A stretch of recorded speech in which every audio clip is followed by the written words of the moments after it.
માધવપુરમાં એક મહાન સંગીતકાર બ્રાહ્મણ થયા. એનું નામ હતું ભાઈ શંકરભાઈ જાની. મોટા સંગીતકાર, 100 વર્ષ પહેલા. ઈ માણસે એક એક રાજાના દરબારોમાં જઈને ભજન ગાયા. જો ઇતિહાસને સમજજો, માધવપુરના રહેનારને ખબર નથી કે આ બહુધરા વસુંધરા છે. અને એ રીતે એ રાજા એમ કે તારે શું જોઈએ? કે મારે ગૌશાળા બનાવવાનો સંકલ્પ છે માધવપુરની અંદર, એમાં તમારે જે આપવું એનું દાન આપો.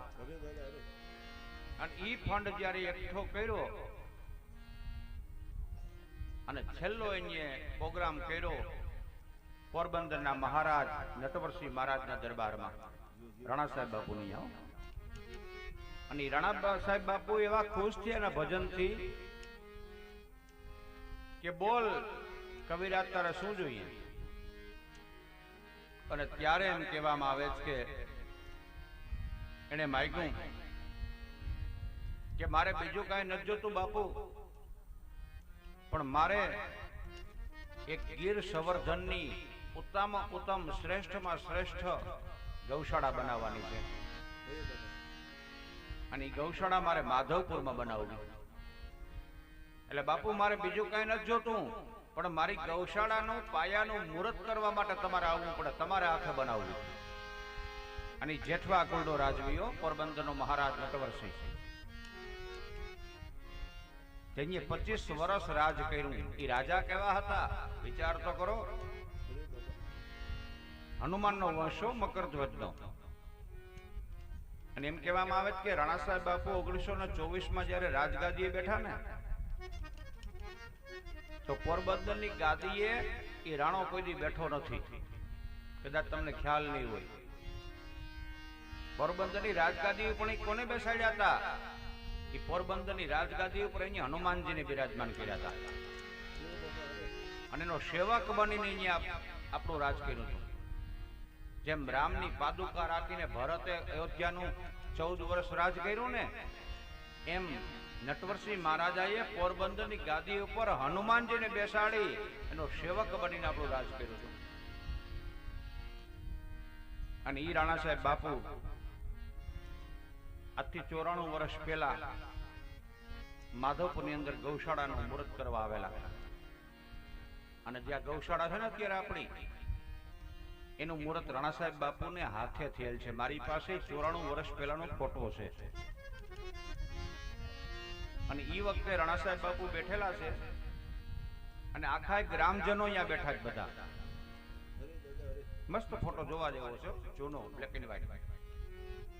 અને એમાં નાના નાના જે બાળકો બેઠા ને ડાયરામાં, 10-10 વર્ષના, ઈ પણ ટોપી પહેરેલા છે. એકેય તમને એમાં ઉઘાડા માથાનો જોવા ન મળે, બધા જ ટોપી વાળા. એ પ્રથા હતી, ઉઘાડે માથે અપશુકન ગણાતું. એ નાના નાના બાળકો ટોપી પહેરીને બેઠા છે એમાં. આજથી 94 વર્ષ પહેલાનો ફોટો. અને ઈ ગણપતિ પૂજન, ઈ ગૌશાળાનું ભૂમિ પૂજન જયારે રાણા સાહેબ બાપુના હાથે થયું ને, તો એ રાણા સાહેબ બાપુ એમ કીધું કે રાજલેખ લઈ લો, મારે લખવું છે. અને ઈ ગૌશાળાનો જે રાજલેખ છે ને, એ લેખ પણ મારી પાસે છે. અને ઈ સમયના જે રાજલેખો હતા ને, એ આજની તારીખે કોર્ટ માન્ય છે. કોર્ટને માનવું પડે, જજને. એના શબ્દો તમે વાંચો તો તમને ખ્યાલ આવે કે કેવા રાજવીઓ હતા આપણા. એ 24 વર્ષના રાણા સાહેબ બાપુના રાજ્યકાળ દરમિયાન ઇતિહાસમાં એવું બતાવે કે મંડેર ગામમાં એક ખૂન થયેલું. 24 વર્ષમાં ગુનો જ નહીં, આખા રાજમાં નહીં, પોરબંદરમાં ફક્ત મંડેરની અંદર એક ખૂન થયેલું, એક બાળકનું મર્ડર થયેલું.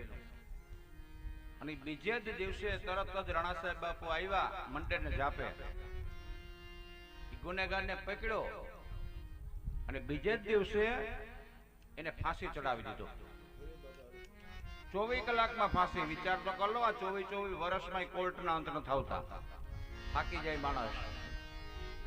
કેસ લડી લડીને ઘણા પોતે ઉપર વહી ગયા ને, તો કેસ પૂરા ન થયા, મરી ગયા બિચારા લડી લડીને.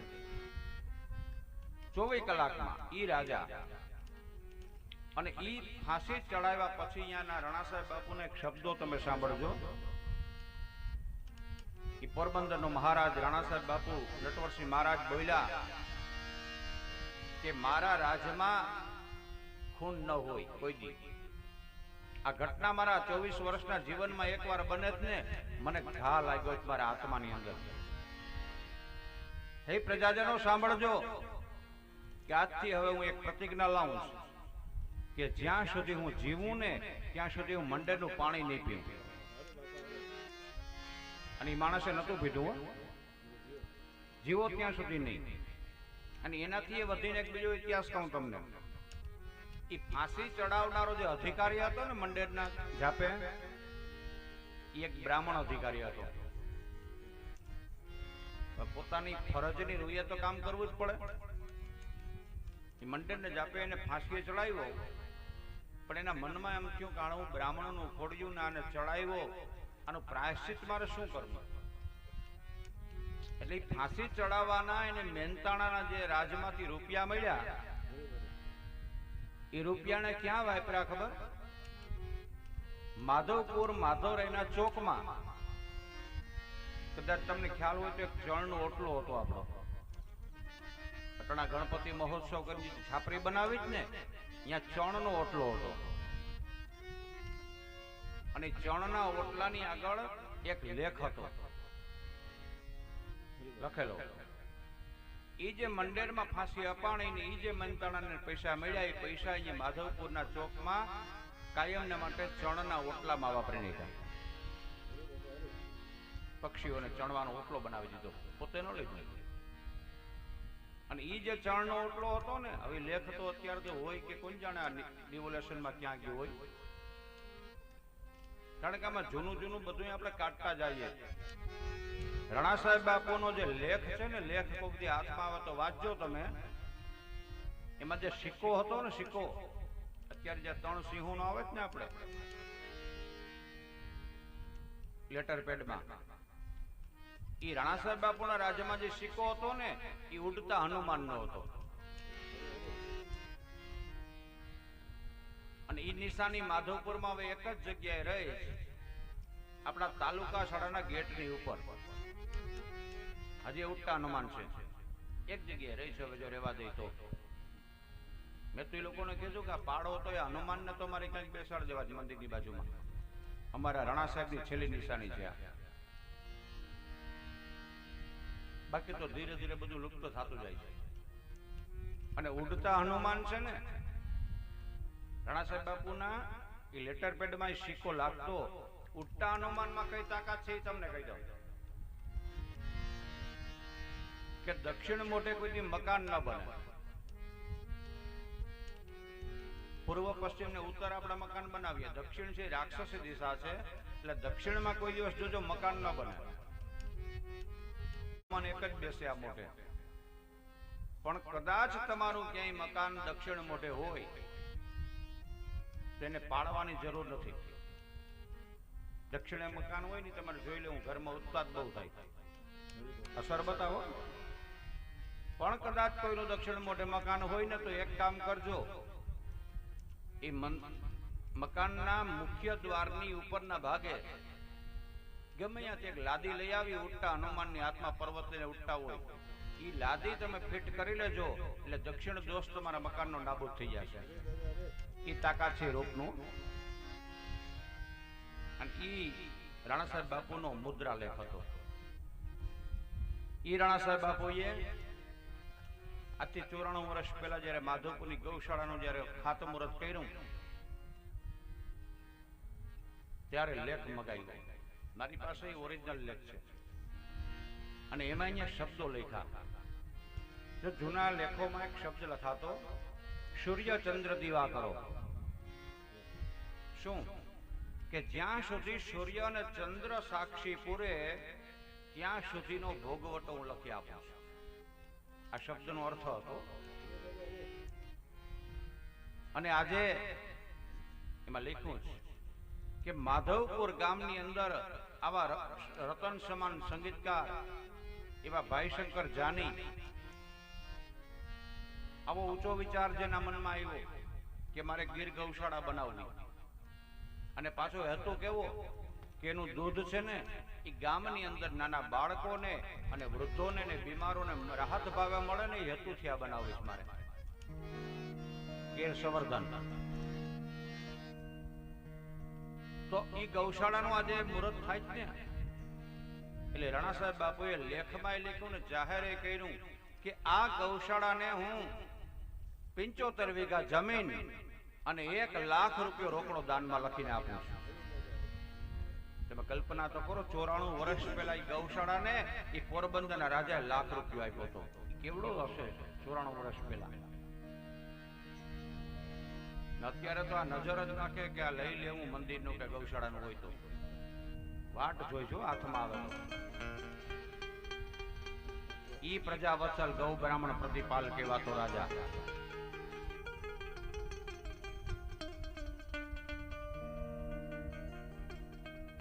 જો આ જીવને ભાગ્યશાળી કહેવાય. વિચારો, ભલે યોની અને શ્વાનની કૂતરાની મળી, પણ એ કથાએ તો પૂગ્યો. જીવ તો માણસ જ પૂગી શકતો નહીં. જીવ ભાગ્યશાળી. ઓલા ભાવમાં કંઈક પણ હશે કે ધર્મરાજાનો પુત્ર હોય. અહીં પહોંચવું અઘરું છે. રોડાભાઈ ભેગો આવ્યો કે તમારી ભેગો આવ્યો?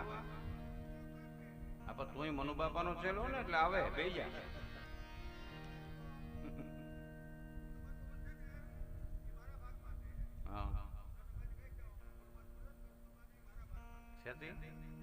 હા બરોબર છે.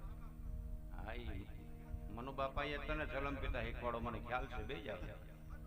હા, હવે બહુ ચલમ નહીં પીતો ને ઘા ચડશો.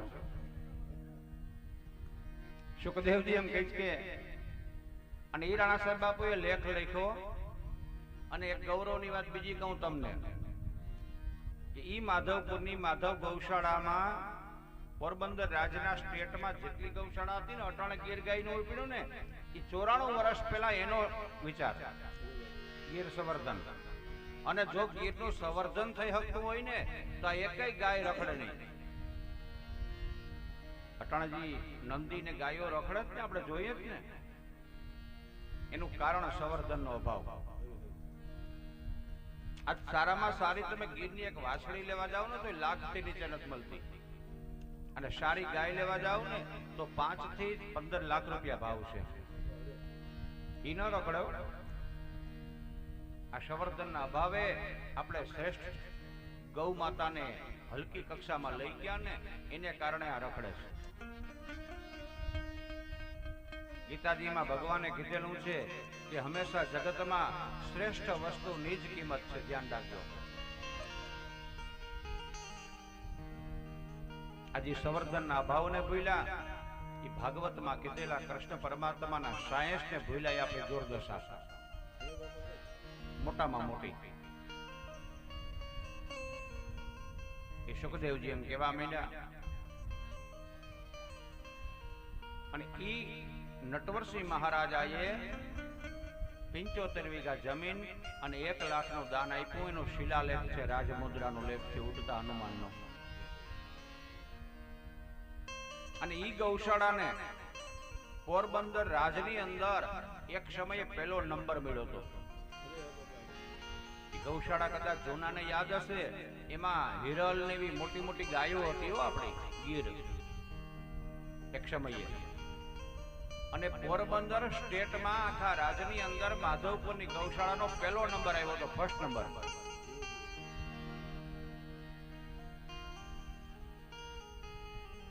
અને નંબર તો આવ્યો ત્યારે મૂળ માધવપુર નેશના ભીમા બાપા કરીને ગરચર રબારી છે ને ગોવાળા, જયારે નંબર મળ્યો ને ત્યારે એ ભીમ બાપાના 2 દીકરા છે, એક રાઘવભાઈ અને એક લુંબોભાઈ. અટાણે 2 હયાત છે. કોક દી રાઘવ બાપાને પૂછજો જઈને કે તમને મળ્યું તું. હમણાં નેસમાં અમે બેઠા હતા ને, અહીંયા પ્રસંગ હતો ને, અને રાઘવ બાપાની પાસે મેં વાત જાણી. જૂના માણસોને ખંખોડો ને તો ખજાનો મળે, પણ જૂના પાસે બેસવાનો ટાઈમ ક્યાં છે? બિચારાને મૂંઝવી નાખ્યા તમે. બિચારા જ્યાં કંઈક કહેવા જાય ને તો કે તમને ખબર ન પડે, ખૂણામાં ગાલી દીધા. આ નવી પેઢીને વૃદ્ધોની પાસે બેસવાનો સમય નથી, દુર્ભાગ્ય. એ રાઘવ બાપાને મેં વાત કરી કે બાપા મેં એવું સાંભળ્યું હતું કે આપણી ગૌશાળાને, માધવપુરી ગૌશાળાને આખા પોરબંદર રાજ્યમાં ગીર ઓલાદમાં પહેલો નંબર મળ્યો તો એ વાત સાચી? અને તઈ રાઘવ બાપાએ આખી વાત કરી કે નંબર તો મળ્યો, ગૌશાળાને તો એવોર્ડ મળ્યો, પણ અમારા ગોવાળોના તે સન્માન રાણા સાહેબ બાપુએ કર્યા હતા. અને ઈ જે સન્માન કર્યા ને તે પંચ ધાતુની એક તાંબડી અમને ભેટમાં આપી હતી રાઘવ બાપા કે. એટલે મેં કીધું કે તાંબડી રાખી, મને હા મેળામાં પડી હમણાં જ લઈ આવ્યો. એ દોડ્યો ગયો ઘરમાંથી લઈ આવ્યો. પંચ ધાતુની તાંબડીમાં નટવરસિંહ મહારાજ તરફથી આ ગૌશાળાના ગોવાળને પ્રોત્સાહન ઇનામ આપવામાં આવે લખાણ છે. મેં કીધું રાઘવ બાપાને કે સાચવજો, અમૂલ્ય વસ્તુ છે, કે ભંગારમાં આપી દઈને દીકરા. આ નવી પેઢી ભંગારમાં આપી દો નડે કરીને.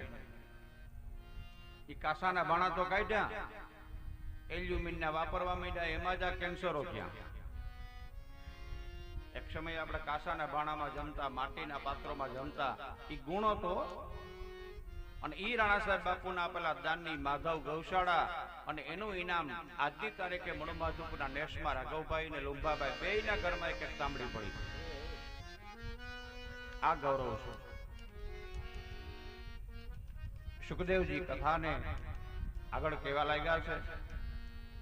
એ રાજવીઓ હતા અને એ રાણા સાહેબ બાપુએ હનુમાન